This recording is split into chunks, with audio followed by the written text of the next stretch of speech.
Hi అండి. ఇవాళ కాలీఫ్లవర్‌తో నిలవ పచ్చడి ఎలా పెట్టాలో చేసి చూపిస్తానండి. ముందుగా కాలీఫ్లవర్‌ని చిన్న ముక్కలుగా కట్ చేసుకొని 2, 3 సార్లు వాష్ చేసుకొని చెమ్మ లేకుండా తుడుచుకొని పక్కన పెట్టుకోవాలండి. 3 నిమ్మకాయలు రసం తీసి పక్కన పెట్టుకోవాలి. పల్లి ఆయిల్ అయితే పచ్చడి టేస్టీగా ఉంటుందండి.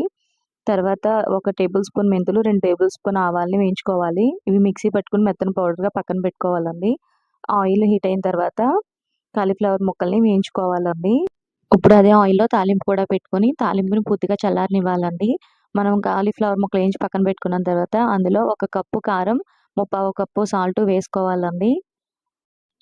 ఇప్పుడు ఇందులోనే చిటికెడు పసుపును కూడా వేసుకోవాలండి. అందులోనే మనం ముందుగా మిక్సీ పట్టుకున్న ఆవాలు, మెంతి పిండి పౌడర్‌ని కూడా వేసుకొని, ఒకసారి అంతా కలిసేటట్టు కలుపుకోవాలండి.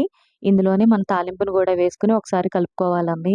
ఇలా కలుపుకున్న తర్వాత నిమ్మకాయ రసాన్ని వేసుకొని మొత్తం ఒకసారి కలిసేటట్టు కలుపుకోవాలండి. అంతేనండి. మనకెంతో టేస్టీగా ఉండే కాలీఫ్లవర్ నిలవ పచ్చడి రెడీ అయిపోయింది. ఈ వీడియో కనుక నచ్చితే లైక్ చేయండి.